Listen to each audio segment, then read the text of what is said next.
Yang saya perhatikan belakangan ini, Al-Zaitun ditentang habis-habisan oleh beberapa kadrun, seperti Pengasong Khilafah, HTI, dan terutama FPI. Kalau kadrun melawan Al-Zaitun, berarti Al-Zaitun sebetulnya baik untuk bangsa dan negara. Kalau kita mau bandingkan, ajaran-ajaran ormas terlarang seperti FPI dan HTI, Pengasong Khilafah itu selalu mengajak perang. Dibandingkan dengan Al-Zaitun, mana yang lebih sesat? Panji Gumilang justru mencurigai bahwa MUI merupakan sarang teroris dan MUI ingin mendirikan Negara Islam Indonesia atau NII. Panji Gumilang mengatakan sudah terbukti banyak sekali anggota dari MUI terlibat kasus teroris dan juga banyak sekali anggota dari MUI merupakan pengasong khilafah. Panji Gumilang meminta masyarakat untuk tidak tertipu oleh Majelis Ulama Indonesia. Panji Gumilang mengatakan, kembalikan semua ke Pancasila, jangan ke Majelis Ulama Indonesia. Saya dipanggil ya saya datang. Kalau saya disuruh pulang oleh hakim nanti saya pulang juga saya begitu ya. Jadi kesimpulan saya ya apa yang akan terjadi di pengadilan ini akan saya hadapi lah. Kalau ada orang di negeri ini termasuk pemerintah atau rejim yang saya lihat tidak lurus menjalankan Pancasila Undang-Undang 45, saya akan protes. Saya akan bersuara dan saya akan menyampaikan ketidaksetujuan saya. Tetapi kalau seandainya rejim dan pemerintah berjalan sesuai dengan Pancasila dan Undang-Undang 45, maka saya akan dukung. Meskipun saya oleh teman-teman saya yang tidak setuju dengan sikap saya tidak saya tetap akan dukung pemerintah kalau seandainya pemerintah sejalan dengan Pancasila dan Undang-Undang 45. Tapi kalau seandainya pemerintah tidak sesuai dengan Pancasila dan Undang-Undang 45, saya akan berbicara saja. Panji Gumilang bilang saya komunis gitu ya. Kan saya sebagai orang yang akan membela Pancasila kan bertanya ini. Kalau dia komunis berarti fahamnya adalah komunisme.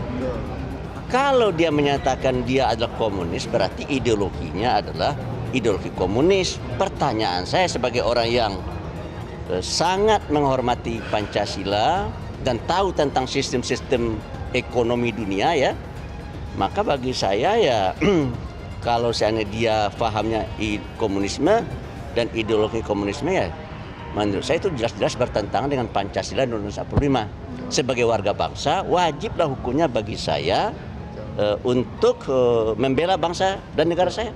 Orang kalau minta maaf dimaafkan, meskipun dia berbuat dosa kepada kita ya. Ada orang berbuat dosa kepada kita, dia minta maaf, dimaafkan sebesar apapun dosanya. Setinggi puncak gunung Himalaya pun kalau dia berdosa, bersalah, minta maaf, dimaafkan.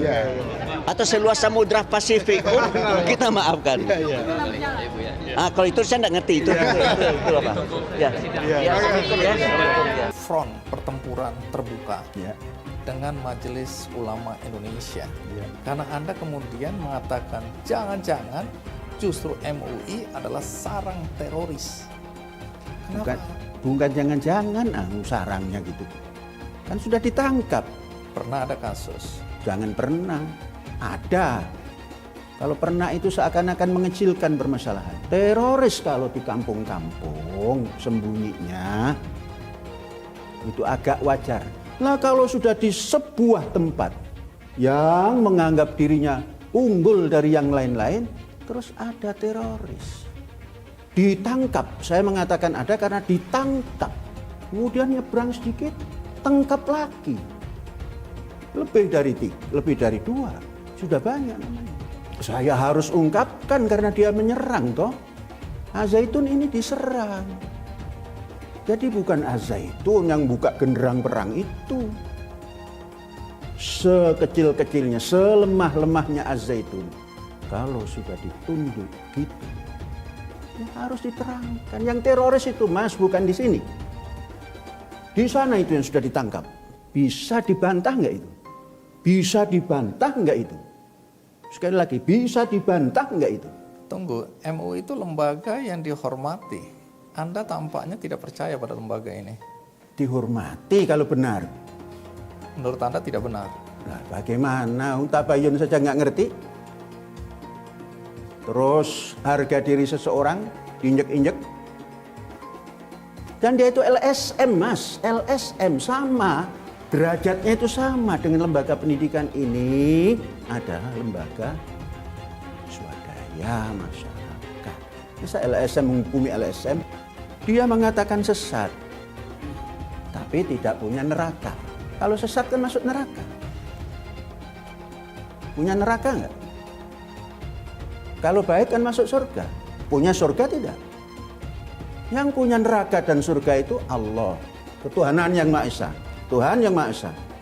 Mengapa semudah itu mengaku saya komunis, saya komunis? Saya pahami, oh ini dari TikTok. Saya mengatakan, tapi ada proses mengatakan itu. Saya kecil-kecil juga pengusaha. Walaupun tidak besar. Karena di Indonesia tidak ada, saya mengimport daripada negeri Cina. Kemudian sekian bulan lamanya, direktur utama mereka mengecek. Datang ke tempat kita. Setelah itu ngobrol sana sini, nah ini kelemahan saya. Kok saya menanya agama? Tapi karena saya ingin tahu, sedang meneliti Cina kok bisa maju cepat. Saya bertanya, agamamu apa? Belum jawab saya tanya, apakah Buddha? Oh no. Apakah Konghucu? Enggak. Hindu? Enggak. Kristen? Enggak. Saya komunis. Itu saya ceritakan kepada anak didik. Orang itu, yang direktur utama itu, yang muda itu, ditanya agama, mengatakan saya komunis. Penggal di depannya, dipenggal di belakangnya, tinggal saya komunis. Saya komunis, saya komunis. Seperti kaset yang rusak itu, komunis, komunis, komunis.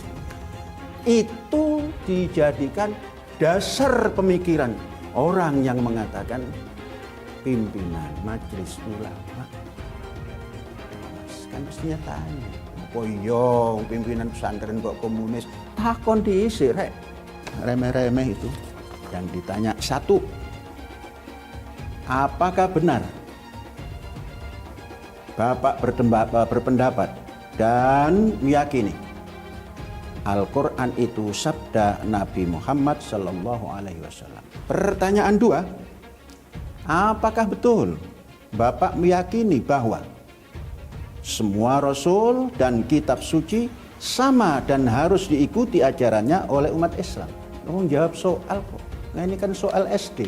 Apakah benar Bapak mengatakan bahwa tanah suci itu bukan hanya Makkah? Apa Bapak menafsirkan ayat wa ashiruhunna bil ma'ruf adalah dalil boleh berhubungan suami istri tanpa nikah? Ini pertanyaan sanawiyah kalau tadi SD. 5. Bagaimana pandangan Bapak mengenai ideologi Pancasila? Undang-Undang Dasar 1945, Negara Kesatuan Republik Indonesia, NKRI, dan Bhinneka Tunggal Ika. Hari-hari ini sudah diterapkan di sini, jadi gampang jawabnya. Saya mengatakan qala Rasulullah sallallahu alaihi wasallam fil Qur'anil Karim. Itu bukan berarti menafikan siapa Allah yang memberi wahyu dan siapa Muhammad yang menyampaikan wahyu. Yang menyampaikan wahyu tentunya bukan malaikat kepada hamba-hamba yang lain. Tentunya bukan Allah langsung. Itulah yang dibawa oleh Nabi Muhammad SAW dengan bahasanya. Hawenu shalom alaikum itu sama dengan assalamualaikum. Adapun saya menyanyikan karena itu bisa dilakukan. Kalau assalamualaikum kan nggak boleh dilakukan. Nah, kalau assalamualaikum tidak boleh dinyanyikan. Kalau ini boleh dinyanyikan karena saya punya nada-nadanya dan not-notnya. Avenu shalom alem, avenu shalom alem, avenu shalom alem, avenu shalom shalom. Shalom alaikum. Kan asik itu. Kalau itu terus dikaitkan dengan prosesi agama, tidak juga. Coba tengok ke Tel Aviv. Tatkala turun dari kereta apa namanya? pesawat. Ya anak-anak muda, laki perempuan, insyaallah oleh nyambut. Dan itu hal yang salam seperti kita ini. Sama dengan tatkala kita mengadakan khutbah pakai assalamualaikum. Jadi assalamualaikum itu tidak digunakan di tempat-tempat yang ritual saja. Ketemu di jalan assalamualaikum. Yang menuduh sesat, yang memberikan tuduhan itu unsur yang menganggap dirinya punya wewenang. Kalau kita pikir ajaran di Az-Zaitun, ada kurikulum. Kurikulum jelas, kurikulum Departemen Agama, kurikulum Dinas, kita combine, dan itu mendapatkan akreditasi A unggul. Tingkat dasar, tingkat menengah, tingkat atas, akreditasinya A unggul. Kalau itu sebuah ajaran sesat, dari dulu out. Kemudian, kalau hal-hal yang berkenaan dengan pelaksanaan sholat, kemudian ada wanita, saya mengedepankan fikih sosial, mengangkat harkat martabat wanita yang selama ini terpinggirkan. Nah, kalau soal itu saja lantas sesat menyesatkan, bagaimana dunia? Itu hak asasi manusia untuk menjalankan ibadat menurut keyakinannya. Dasar kami Al-Quran. Jangan cari persamaan. Kalau persamaan semua, selesai dunia ini. Dunia berpikir itu terus berkembang. Berkembang, berkembang. Begitu juga kita memahami Al-Quran. Bukan menafsir, memahami. Inilah kebebasan beragama. Siapapun tidak boleh memberikan stigma. Sampai negara saja tidak mau menstigma. Karena apa? Undang-undang dasarnya seperti itu. Apakah saya harus taat kepada orang yang tidak berdasar Undang-Undang Dasar 45? Tanamkan kepada generasi yang kita bawa untuk mencintai negaranya ini, supaya bisa memahami ajarannya dengan baik. Agama itu pribadi, tidak boleh dicampuri dengan yang lain-lain. Dan saya tidak pernah menistakan orang yang punya kelaziman itu. Saya tidak pernah mengatakan orang lain sesat, saya benar. Lah berikan hak juga, jangan disesatkan saya. Kan namanya persatuan Indonesia terjangkau. Di sini sholat berjarak.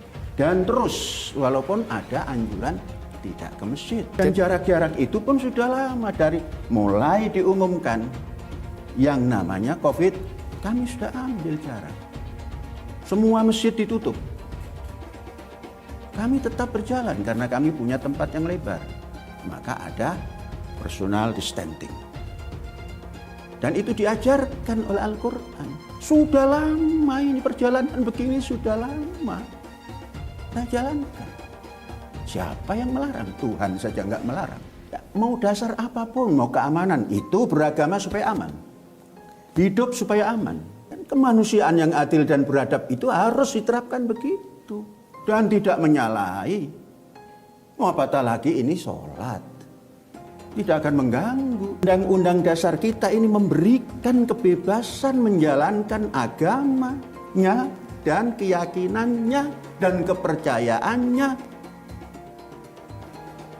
Terus apa yang dikatakan sesat? Pemikiran itu boleh. Mereka mengatakan pemikiran kita salah. Silakan. Tapi ini yang kita katakan, ini manusia yang punya hak untuk hidup dan beragama dan menjadi, katakan khotib. Apa salahnya? Saya baru bercita-cita itu, saya umumkan, siap-siap wahai anak-anakku, engkau akan jadi khotib. Baik yang perempuan, itu hak asasi. Jadi yang memberi pesan keagamaan itu jangan laki-laki saja. Wanita juga harus diberi hak untuk menyampaikan di mimbar. Kenapa kalau saya membela kaum perempuan? Memberikan haknya. Saya menyampaikan pada anak didik ini. Pahamilah negaramu adalah tanah suci. Indonesia, tanah yang mulia, tanah kita yang kaya. Di sanalah aku berdiri dan selanjutnya. Inilah yang saya tanamkan. Kemudian anak-anakku di Indonesia ini banyak orang yang pergi haji ingin mati di tanah suci. Karena apa? Karena mereka tidak paham entem negaranya. Ini supaya tertanam bahwa kita ini mempunyai negara yang dikatakan tanah suci, tanah sakti, tanah berseri. Mengapa kita punya iman? Pergi haji ke tanah Mekah, Madinah, yang kita namakan seluruh 3 tanah itu suci. Kemudian ingin mati di tanah suci, tapi tidak mengerti Indonesia ini tanah suci. Saya mau memberi pengertian seperti itu, bukan melarang naik haji. Saya ini mempunyai perusahaan yang ngantar pulang haji umroh itu punya. Rugi saya nanti kalau itu. Bukan untuk melarang pergi haji. Kemudian kalau saya mengatakan masjid ini pemalas umpamanya. Karena apa? Memberikan infak ke masjid itu kalau disodori kotak. Maka kita menginginkan masjid itu jangan seperti itu. Terus diberikan ke kas masjid. Kasnya jangan kas yang dicatat orang.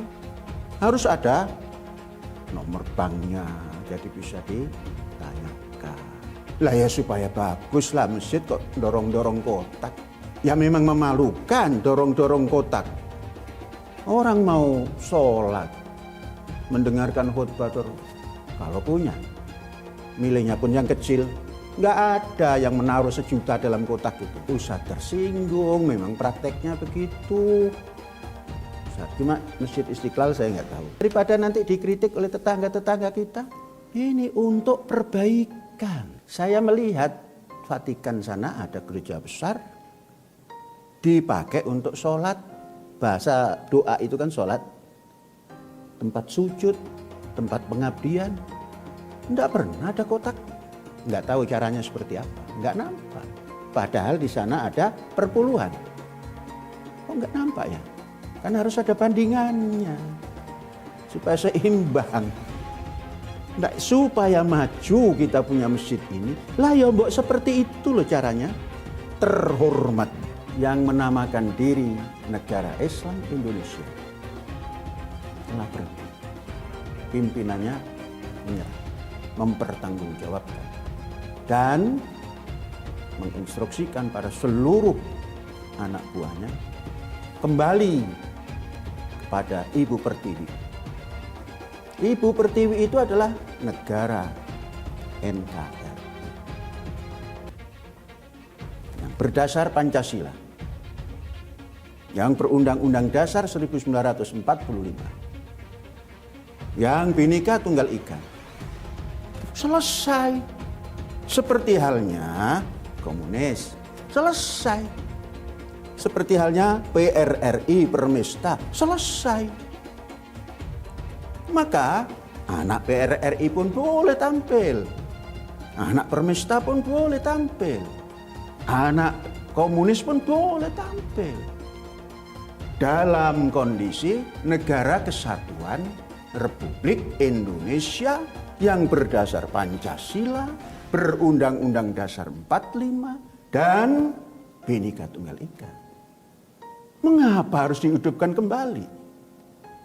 Ini sudah 25 tahun Az-Zaitun ini. Kedaluarsa kalau ngungkit-ngungkit itu. Terus ada apa ini?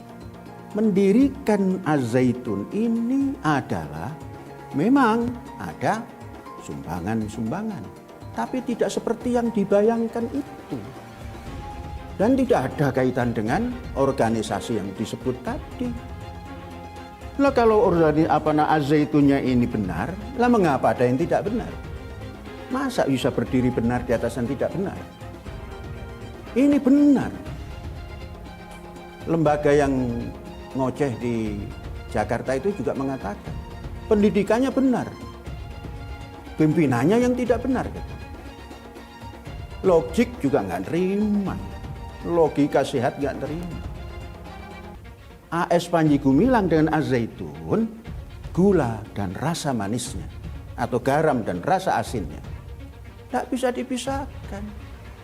Kalau Panji Gumilang itu mempunyai program gelap yang menurut sampean tadi di bawah tanah, hari-hari di atas tanah, terus bergerak. Inilah dalam rangka mau menghancurkan pendidikan bangsa ini. Sudah pun belum bisa membangun tempat pendidikan seperti ini, kemudian menginginkan punya seperti ini, kemudian menyarankan untuk dipisahkan antara pimpinan dan proyeknya, nanti dikuasai dengan mudah. Tidak begitu, Mas, di negara Republik Indonesia ini yang punya Undang-Undang Dasar 45 ini, punya dasar Pancasila ini, tidak seperti itu.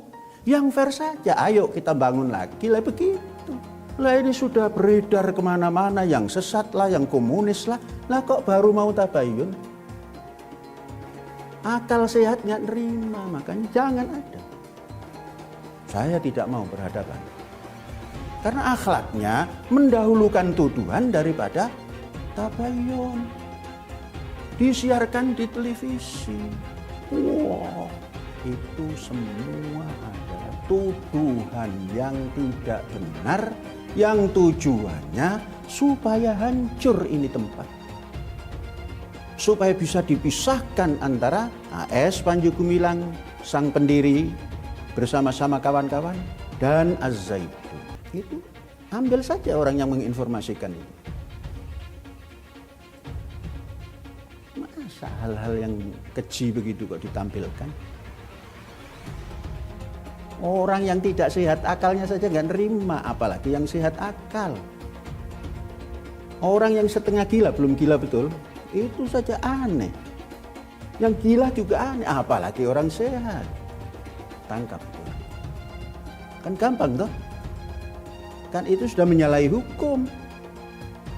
Dan itu bukan watak daripada AS Panji Gumilang, karena pendidik. Ambil saja, jangan dilempar kemari. Ambil, bawa sana. Itu menyalahi hukum. Panji Gumilang di sini sebagai pendidik yang hari-hari membawa kesadaran supaya anak didik ini cinta kepada negara. Sehingga dia bisa hidup sejahtera di negaranya dan di negara-negara yang lain. Saya sampai hari ini tidak pernah merasa melanggar hukum. Itu kan KUHP. Saya merasa tidak pernah melanggar hukum. Seorang pendidik. Jadi saya sangat kaget. Bapak Ibu yang dimuliakan Allah, oleh sebab itu solusi penyelesaian umat ini hanya satu. Apa itu? Khilafah. Tegaknya khilafah, maka selesailah masalah. Takbir! Sumbernya atau dalang dibalik pelarangan pendirian rumah ibadah adalah MUI. MUI membuat surat yang mana melarang sebenarnya pendirian ibadah ini. Majelis Ulama itu nggak ada orang pinter. Semua bodoh-bodoh itu. Dari segi apa bodohnya? Loh, mereka itu tahu cuma mungkin ya hukum, terus itu administrasi dan lain-lain. Tapi kalau ilmu kehidupan itu nggak paham itu udah. Yang mana yang paling dekat dengan sama saya? Kita kalau panggil Tuhan kan Bapak di sorga. Oh, hubungan anak dengan Bapak. Katanya orang Danda, orang Hindu. Hindu juga dekat. Om sama ponakan kan dekat sekali. Kiai diem aja saja. Nah, bagaimana Anda? Ya, boro-boro mau dekat. Manggil aja mesti pakai menara. Orang begitu ya. Bangga Tuhannya orang Islam. Nah ini hidup ini mesti kita jangan balik lagi ke zamannya abad ke-6 ke-7 gitu loh. Itu nggak tahu goblok atau sinting gitu, saya juga nggak tahu. TV itu dikatakan para ulama haram. Maka usulan anak kepada antum-antum yang punya TV, buang tuh TV, bahaya. Bagaimana hukumnya musik dulu kan? Saya katakan haram. Surah 26 ayat 31 ayat 6 dulu kan udah dibacakan. Dari mana musik itu? Dari gereja. Musik bagian ibadah Kristen. Makanya sekarang mereka nyanyi, Pak. Haleluya, puji Tuhan. Sorga. Kapan musik masuk Islam? Pernah nggak musik mualaf? Itu permainan setan. jual beli musik haram, duitnya haram. Jual beli alat musik, gitar, piano haram. Duitnya haram. Penyanyi dapat duit dari nyanyian haram karena Allah mengharamkan nyanyian musik. Setan masuk lewat musik.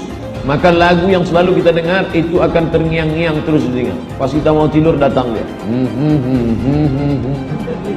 Lagu terngiang-ngiang. Maka jangan dengarkan musik. Karena negara tidak adil, maka boleh mencuri listrik negara.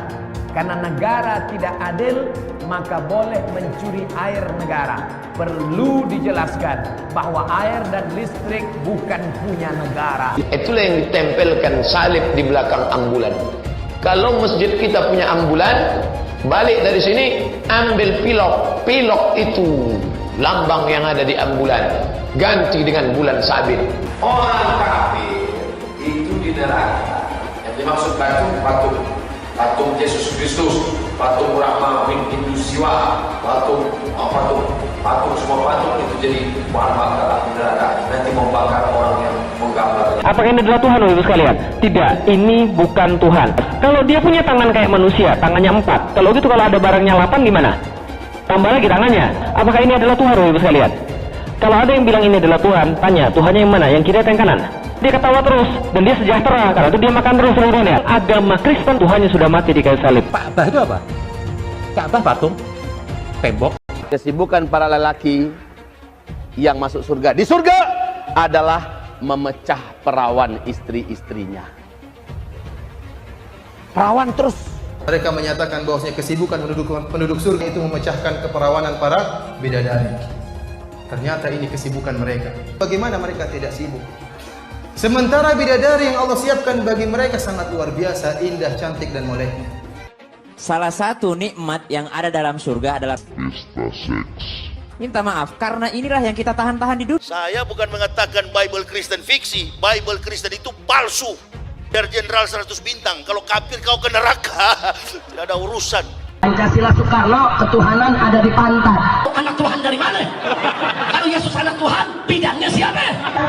Besok di seluruh wilayah Indonesia kami katakan dalam... Bagaimana dalam agama Islam seorang muslim karena jabatannya dia memberi izin berdirinya rumah ibadah seperti kelenteng, gereja, dia dapat dosa jariah mengalir terus sampai hari kiamat. Setiap berbunyi teng teng bisa dibelangkung malaikat, teng kelompang, teng kelompang, teng kelompang, teng kelompang. Rasakanlah tuh, rasakan. Karena di salib itu ada jin kafir. Karena di salib itu ada jin kafir. Karena di salib itu ada jin kafir. Haleluya. Kepalanya ke kiri apa ke kanan? Kepalanya ke kiri apa ke kanan? Tetap percaya salib itu lambang mulia, bukan jin.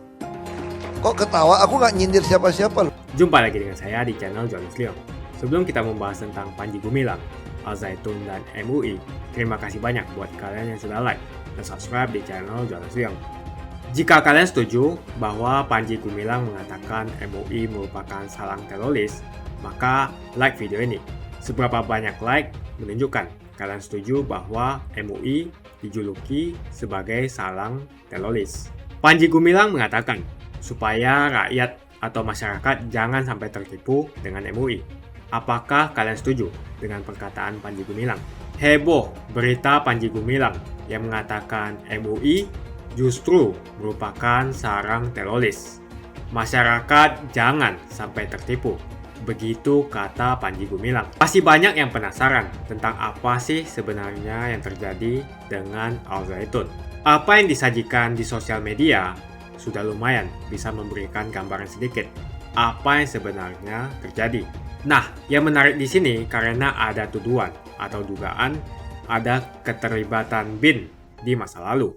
Dan sederet nama jenderal disebut-sebut ada di belakang Al Zaitun. Namun yang pasti bahwa Al Zaitun itu berdiri pada era Soeharto dan diresmikan oleh B.J. Habibie sebagai presiden setelah Soeharto. Mungkin tadinya Al Zaitun akan diresmikan oleh Soeharto, tetapi karena desakan dari rakyat agar Soeharto mundur atau berhenti dari jabatan sebagai presiden pada tahun 1998, maka Soeharto mundur dan digantikan oleh Habibie. Maka Al Zaitun sendiri pun diresmikan oleh Habibie. Al Zaitun pun diresmikan oleh Habibie pada tahun 1999. Sudah menjadi pengetahuan umum, rakyat tahu bahwa Soeharto yang berkuasa selama 30 tahun lamanya sudah sangat kuat dan sudah sangat mengakar. Dan memang segala yang berbau Soeharto tidak bisa begitu saja dihilangkan. Bahkan sampai saat ini, pengaruh Soeharto masih terus akan muncul. Kata beberapa senior bahwa tidak semua era Soeharto itu jelek-jelek amat. Ada beberapa poin yang memang lumayan bagus, dan mungkin salah satunya soal Al Zaitun. Bisa jadi tidak selamanya Al Zaitun itu buruk. Bisa jadi juga ada hal yang bisa berguna untuk bangsa dan negara. Yang saya perhatikan belakangan ini, Al Zaitun ditentang habis-habisan oleh beberapa kadrun, seperti pengasong khilafah, HTI, dan terutama FPI. FPI sampai menggelar aksi unjuk rasa besar-besaran untuk menutup Al Zaitun. Kalau kadrun melawan Al Zaitun, berarti Al Zaitun sebetulnya baik untuk bangsa dan negara. Kalau bagi kalangan kadrun, yang sering dipermasalahkan adalah praktek-praktek ibadah ataupun kegiatan lain yang telah dilakukan oleh Panji Gumilang, pemimpin Al Zaitun. Salah satu yang menjadi kegerahan bagi kalangan kadrun adalah salam Yahudi yang diucapkan di acara ulang tahun Panji Gumilang beberapa waktu yang lalu. Salam Yahudi itu adalah Shalom Aleichem. Itu ditentang kadrun habis-habisan, terutama oleh Abdul Somad. Kemudian soal azan yang diucapkan dengan tegas dan menghadap ke arah jemaah. Dan beberapa hal lainnya yang sebenarnya bisa didiskusikan dan tidak perlu ngotot. Jadi permasalahan-permasalahan yang sebenarnya bisa dimodernasi justru menjadi concern para kadrun. Dan karena Al Zaitun itu berbeda dari apa yang selama ini dipraktekkan oleh para kadrun, maka Al Zaitun dituduh sesat. MUI pun menuduh Al Zaitun sesat. Soal sesat atau tidaknya suatu ajaran tidak bisa dilihat dari hal-hal kecil, seperti misalnya soal pakai kunut atau tidak pakai kunut dalam sholat.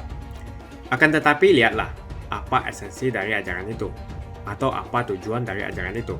Apakah untuk membuat kekacauan dan selalu mengajak perang, atau justru menegakkan keadilan dan kemanusiaan? Di situ poinnya. Kalau kita mau bandingkan, ajaran-ajaran ormas terlarang seperti FPI dan HTI, pengasuh khilafah itu selalu mengajak perang. Dibandingkan dengan Al Zaitun, mana yang lebih sesat? Jadi kalau Al Zaitun misalnya adalah gerbong atau markas teroris karena mengumpulkan orang-orang yang berideologi perang ala NII, maka ini baru bisa dibilang sesat dan harus ditangkap oleh Densus. Sebagaimana juga kalau misalnya MUI menampung teroris, maka wajib diproses juga. Pimpinan Pondok Pesantren Al Zaitun Panji Gumilang membantah bahwa Ponpes pimpinannya terafiliasi dengan Negara Islam Indonesia atau NII. Panji Gumilang pun tampak tak bisa membendung emosinya terkait tudingan MUI tersebut. Panji Gumilang justru mencurigai bahwa MUI merupakan sarang teroris dan MUI ingin mendirikan Negara Islam Indonesia atau NII. Panji Gumilang mengatakan sudah terbukti banyak sekali anggota dari MUI terlibat kasus teroris dan juga banyak sekali anggota dari MUI merupakan pengasong khilafah. Selain itu, Panji Gumilang pun membantah tudingan MUI yang menyebut Al Zaitun sebagai NII KW9. Panji Gumilang pun lantas menyebut bahwa yang teroris itu adalah Majelis Ulama. bukan Al Zaitun. Panji Gumilang meminta masyarakat untuk tidak tertipu oleh Majelis Ulama Indonesia. Panji Gumilang berpesan bahwa bangsa Indonesia untuk tidak terprovokasi dengan sikap MUI yang dinilai tidak mempunyai akhlak. Panji berujar demikian karena menurutnya MUI telah menuding Al Zaitun tanpa bertabayun. Panji juga mengatakan agar MUI jangan merasa pintar di negara Pancasila ini. Panji Gumilang mengatakan, kembalikan semua ke Pancasila, jangan ke Majelis Ulama Indonesia. Panji Gumilang mengatakan MUI adalah penghasut, dan ciri-ciri penghasut menghukumi baru tabayun. Saja opini saya hari ini, bagaimana pendapat Anda tentang Panji Gumilang yang mengatakan MUI merupakan salang teroris? Dan Panji Gumilang juga mengatakan MUI tidak mempunyai akhlak. Tuliskan pendapatmu tentang perkataan Panji Gumilang yang mengatakan supaya rakyat atau masyarakat jangan sampai tertipu dengan MUI. Apa pendapatmu?